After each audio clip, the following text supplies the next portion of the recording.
Hello friends, welcome to number one study. इस video में हम देखेंगे क्लास 10 हिंदी सैंचियन बुक का चैप्टर नंबर 1 हरिहर काका। इसके पहले की वीडियो में हमने इस चैप्टर का पहले का जो पार्ट है वो कवर कर लिया है। अब देखते हैं इसका लास्ट पार्ट। लेकिन हरिहर काका सोच कुछ और रहे थे और वातावरण कुछ दूसरा ही तैयार हो रहा था। ठाकुर बाड़ी से जिस दिन उन्हें वापस लाया गया था उसी दिन से उनके भाई और रिश्ते नाते के लोग समझाने लगे थे कि विधिवत अपनी जायदाद वे अपने भतीजे के नाम लिख दे। अब हरिहर काका क्या सोच रहे थे कि वो अपने जीते जी तो किसी को नहीं लिख कर देंगे, लेकिन वातावरण तो कुछ दूसरा ही तैयार हो रहा था।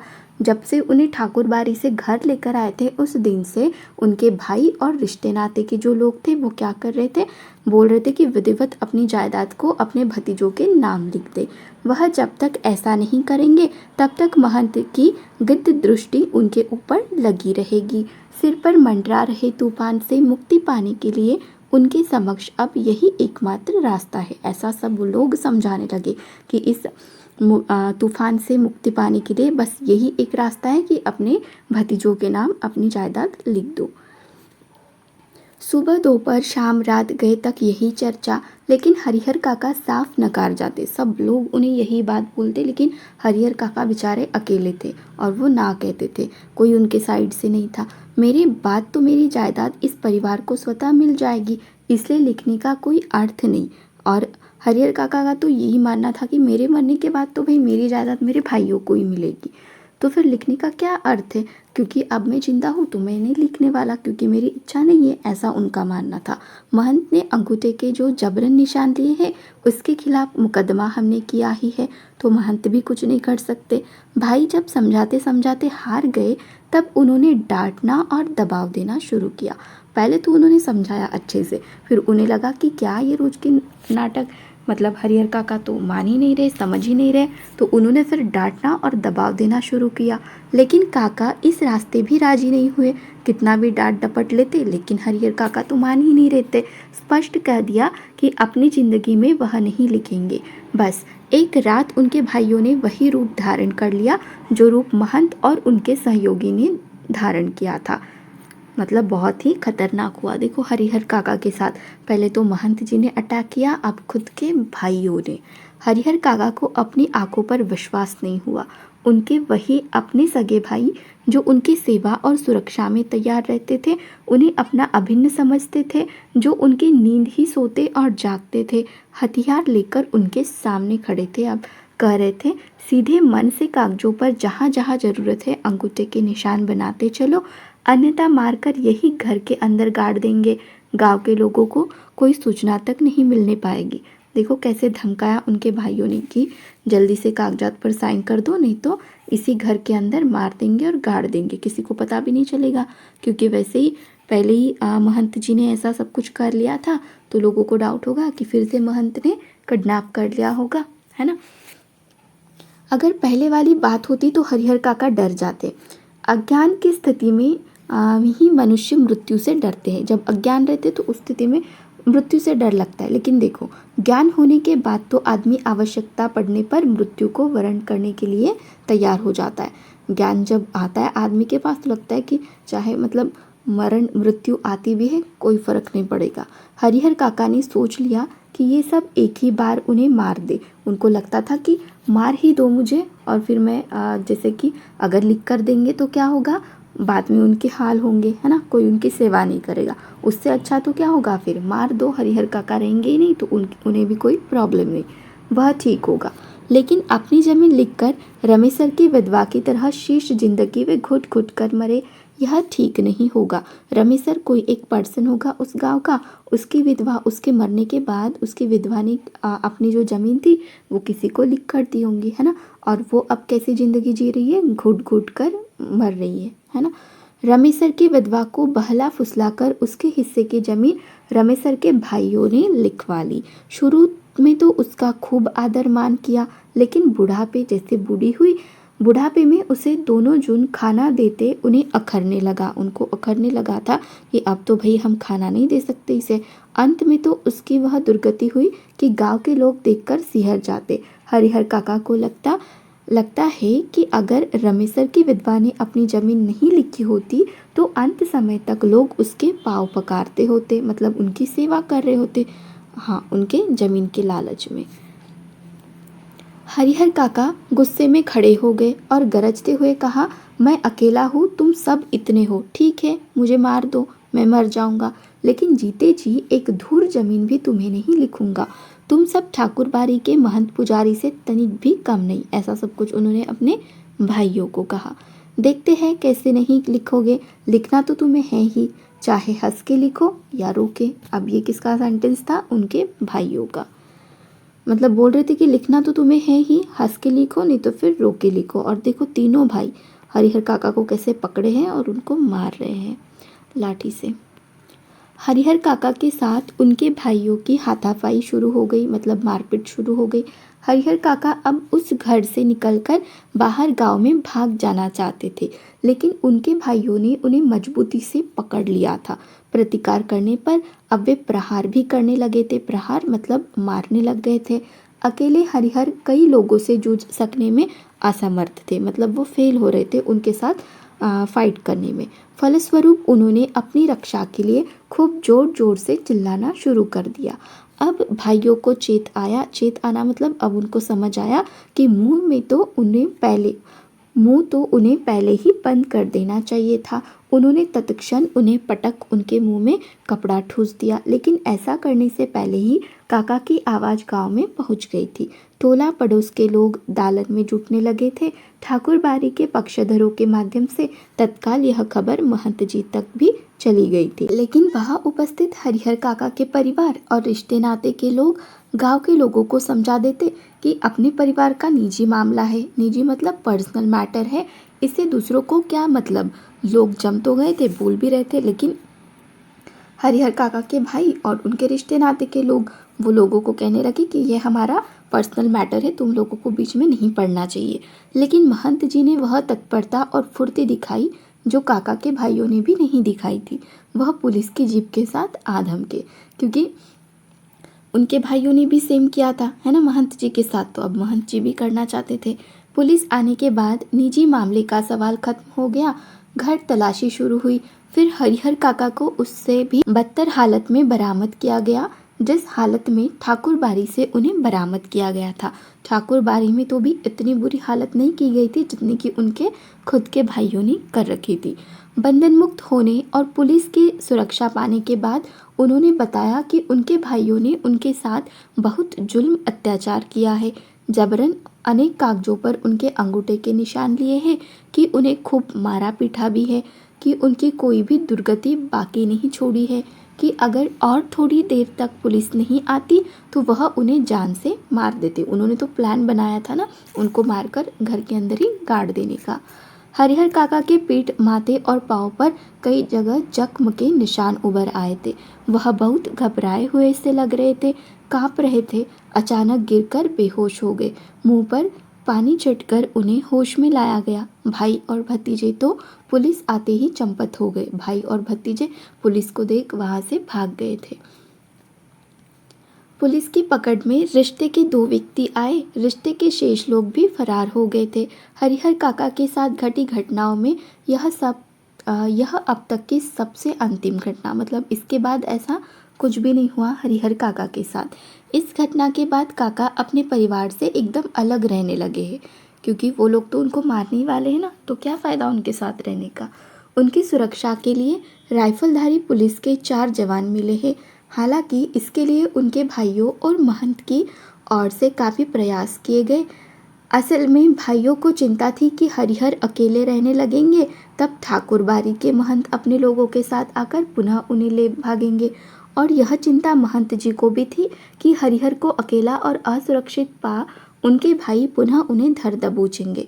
इसलिए जब हरिहर काका ने अपनी सुरक्षा के लिए पुलिस की मांग की, तब नेपथ्य में रहकर ही उनके भाइयों और महंत जी ने पैरवी लगा और पैसे खर्च कर उन्हें पूरी सहायता पहुंचाई। तो देखो, महंत जी को भी मतलब चिंता थी और उनके भाइयों को, उनको लगता था कि अगर सुरक्षा नहीं रही तो महंत जी उन्हें लेकर भाग सकता है, और महंत जी को लगता था सुरक्षा नहीं रहेगी तो उनके भाई उनको लेकर भाग सकते हैं। तो दोनों ने फिर क्या किया, पुलिस को रखा हरिहर काका के सहायता के लिए। यह उनकी सहायता का ही परिणाम है कि एक व्यक्ति की सुरक्षा के लिए गांव में पुलिस के 4 जवान तैनात कर दिए गए। मतलब उन्होंने ही बोला कि हरिहर काका की सुरक्षा के लिए चाहिए लोग। जहाँ तक मैं समझता हूँ फिलहाल हरिहर काका पुलिस की सुरक्षा में जरूर रहे हैं, लेकिन वास्तविक सुरक्षा ठाकुर बारी और अपने भाइयों की ओर से मिल रही है। मतलब सुरक्षा मिली तो है, बट किसके हेल्प से मिली है? ठाकुर बारी के महंत और उनके भाइयों की तरफ से। ठाकुर बारी के साधु संत और काका के भाई इस बात के प्रति पूरी तरह सतर्क है कि उनमें से कोई या गांव का कोई अन्य हरिहर काका के साथ जोर जबरदस्ती न करने पाए। मतलब उनको लगता है कि किसी ने भी हरिहर काका के साथ अब जबरदस्ती नहीं करनी चाहिए, और करनी तो उनको खुद को है, ठीक है। साथ ही अपना सद्भाव और मधुर व्यवहार प्रकट कर पुनः उनका ध्यान अपनी ओर खींच लेने के लिए दोनों दल प्रयत्नशील है। गांव में मतलब वो क्या कर रहे हैं, अच्छी मतलब मीठी मीठी बातें कर रहे हैं हरिहर काका के साथ कि हरिहर काका उनकी तरफ अट्रैक्ट हो जाए। गांव में एक नेताजी है, ठीक है। वह न तो कोई नौकरी करते हैं और न खेती गृहस्थी, फिर भी 12 महीने मौज उड़ाते रहते हैं। राजनीति की जादुई छड़ी उनके पास है। उनका ध्यान हरिहर काका की ओर जाता है। वह तत्काल गांव के कुछ विशिष्ट लोगों के साथ उनके पास पहुंचते हैं और यह प्रस्ताव रखते हैं कि उनकी जमीन में हरिहर उच्च विद्यालय नाम से एक हाई स्कूल खोला जाए। हरिहर काका को वो क्या प्रस्ताव देते हैं कि उनकी ज़मीन पर एक अच्छा हाई स्कूल खोला जाए, इससे उनका नाम अमर हो जाएगा। अब नेताजी का मानना है कि अगर ऐसा करेंगे तो हरिहर काका का नाम अमर हो जाएगा, उनकी ज़मीन का सही उपयोग होगा और गांव के विकास के लिए एक स्कूल मिल जाएगा। लेकिन हरिहर काका के ऊपर तो अब कोई भी दूसरा रंग चढ़ने वाला नहीं था। नेताजी भी निराश होकर लौट जाते हैं। इन दिनों गांव की चर्चाओं के केंद्र है हरिहर काका। केंद्र मतलब सब लोग हरिहर काका की बात करते। आंगन, खेत, खलिहान, अलाव, बगीचे, बरगद, हर जगह उनकी ही चर्चा। उनकी घटना की तरह विचारणीय और चर्चनीय कोई दूसरी घटना नहीं। गांव में आए दिन छोटी बड़ी घटनाएं घटती रहती है, लेकिन काका के प्रसंग के सामने उनका कोई अस्तित्व नहीं। छोटी बड़ी घटनाएं तो घटती है, लेकिन काका की जितनी बड़ी घटना घटी है ना, उसके आगे तो वो कुछ भी नहीं है। गांव में जहाँ कहीं और जिन लोगों के बीच हरिहर काका की चर्चा छिड़ती है तो फिर उसका कोई अंत नहीं। एक बार अगर हरिहर काका का नाम निकल गया तो बस बात तो खत्म ही नहीं होती। लोग तरह तरह की संभावनाएं व्यक्त करते। राम जाने क्या होगा। दोनों ओर के लोगों ने अंगूठे के निशान ले लिए हैं, लेकिन हरिहर ने अपना बयान दर्ज कराया है कि वे दोनों लोगों में से किसी को अपनी जमीन का उत्तराधिकारी नहीं मानते हैं। लोग ऐसी बातें करने लगे कि न जाने क्या होगा इस जमीन का, क्योंकि दोनों साइड के लोगों ने अंगूठे तो ले लिए हैं, लेकिन हरिहर काका चाहते हैं कि वो दोनों में से किसी को भी अपनी जमीन नहीं देंगे। दोनों ओर के लोगों ने जबरन उनके अंगूठे के निशान लिए हैं। इस स्थिति में उनके बाद उनकी जायदाद का हकदार कौन होगा, ये भी सवाल आता है लोगों के सामने। लोगों के बीच बहस छिड़ जाती है। उत्तराधिकारी के कानून पर जो जितना जानता है उससे 10 गुना अधिक उगल देता है, फिर भी कोई समाधान नहीं निकलता। रहस्य खत्म नहीं होता, आशंकाएं बनी ही रहती है। लेकिन लोग आशंकाओं को नज़रअंदाज कर अपनी पक्षधरता शुरू कर देते हैं कि उत्तराधिकार ठाकुर बारी को मिलता तो ठीक रहता। दूसरी ओर के लोग कहते कि हरिहर के भाइयों को मिलता तो ज़्यादा अच्छा रहता। मतलब लोग यहाँ पे सोच रहे कि आधे लोग बोलते हैं कि ठाकुर बारी को मिलना चाहिए और आधे लोग बोलते हैं कि नहीं, हरिहर काका के भाइयों को मिलना चाहिए, है ना, उत्तराधिकारी उन्हें बनाना चाहिए। ठाकुर बारी के साधु संत और काका के भाइयों ने कब क्या कहा, यह खबर बिजली की तरह एक ही बार में समूचे गांव में फैल जाती है। बिजली कैसे ना, बिल्कुल टाइम नहीं लगता फैलने में, बिल्कुल उसी तरीके से खबर झूठी है कि सच्ची, इस पर कोई ध्यान नहीं देता। जिसे खबर हाथ लगती है वह नमक मिर्च मिला उसे चटकाकर आगे बढ़ा देता है। एक खबर आती है, मतलब एक खबर ऐसी आती है कि महंत जी और हरिहर काका के भाई इस बात के लिए अफसोस कर रहे हैं कि अंगूठे के निशान लेने के बाद उन्होंने हरिहर को खत्म क्यों नहीं कर दिया।